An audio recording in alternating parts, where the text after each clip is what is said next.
Hello, and welcome back to Middle Age Moto. I hope everybody's doing well. I almost didn't go for a ride today.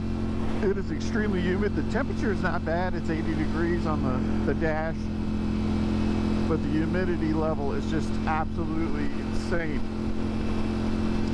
And with all my gear, it just gets so sticky. But you know, I told myself I didn't ride yesterday because it was foggy and rainy.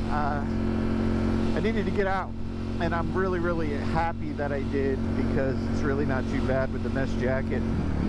But today I wanted to talk about, I've been doing some research. If you watch my videos or several of my videos, you know that I'm very, I don't know, I'm that, I've said this before, I'm that kid that always took stuff apart just to see why it worked, and if something breaks, I'm the guy that takes it apart to try to fix it and give it my best shot.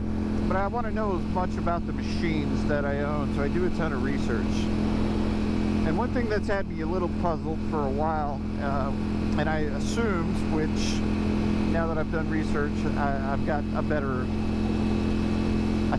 idea of what's going on with it. But the 2020 Streetfighter, when this came out, was a Euro 4 spec bike.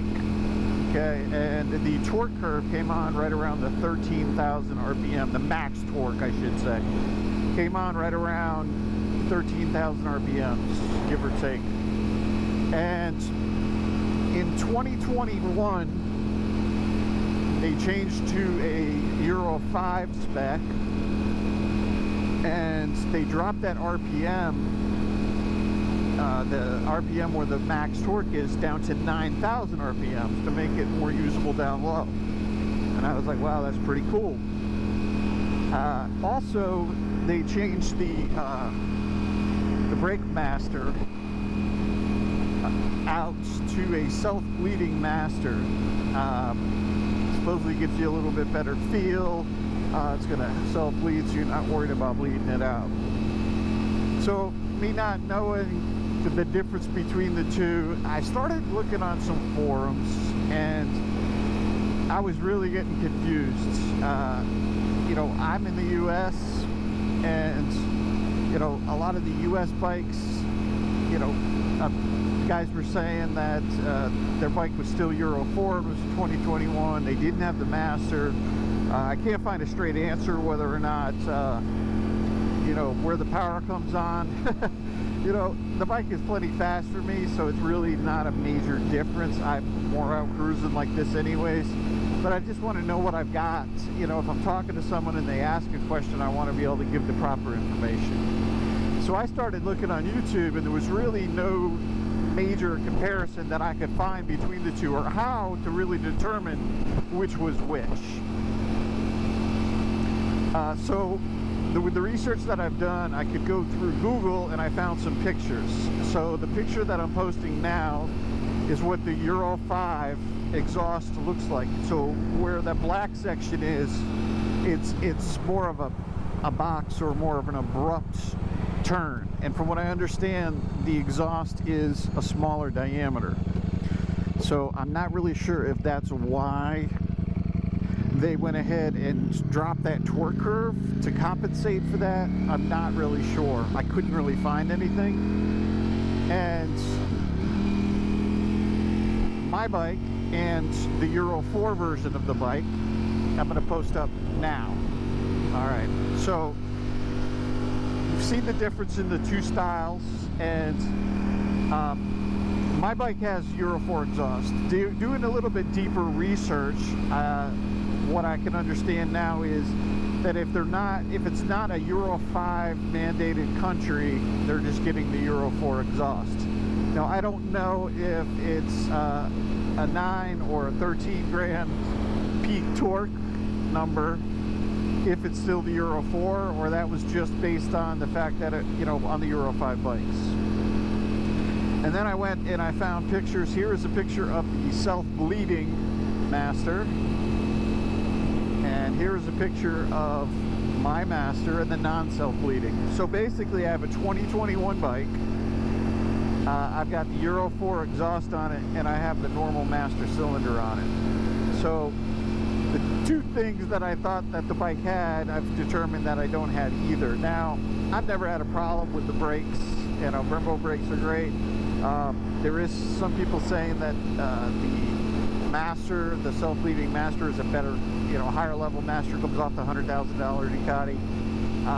But, you know, I don't know any better. These brakes are pretty much the same as they were on my Monster. They're fantastic. And again, I'm not a track guy. I'm not pushing the bike to its limits.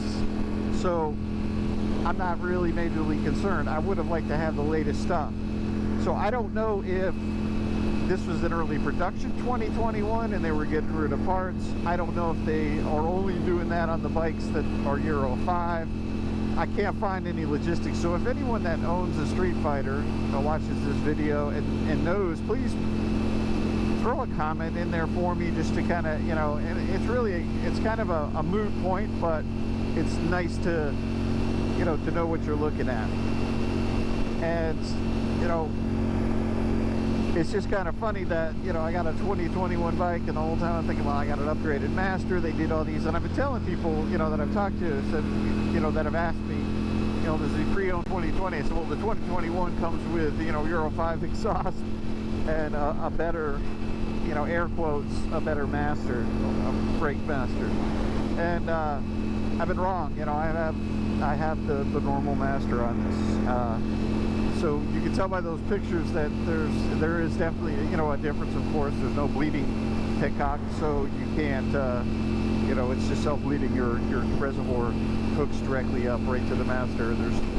It's self-bleeding just like that. So how does that really affect me? It doesn't.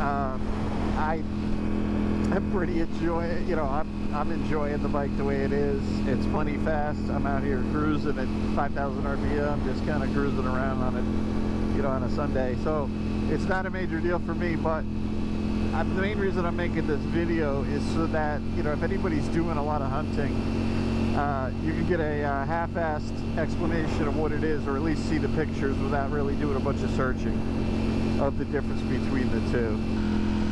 Now, on a second note, I did contact my dealer. I did go in to try to get some idea of the availability of the CRF 300L.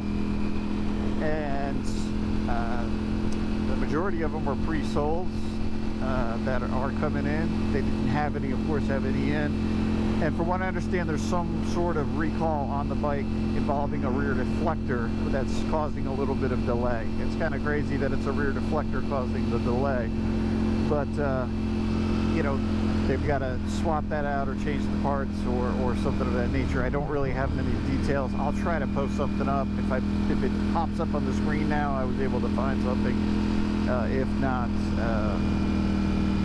we'll have to keep doing some research. Maybe I'll update it on the second video.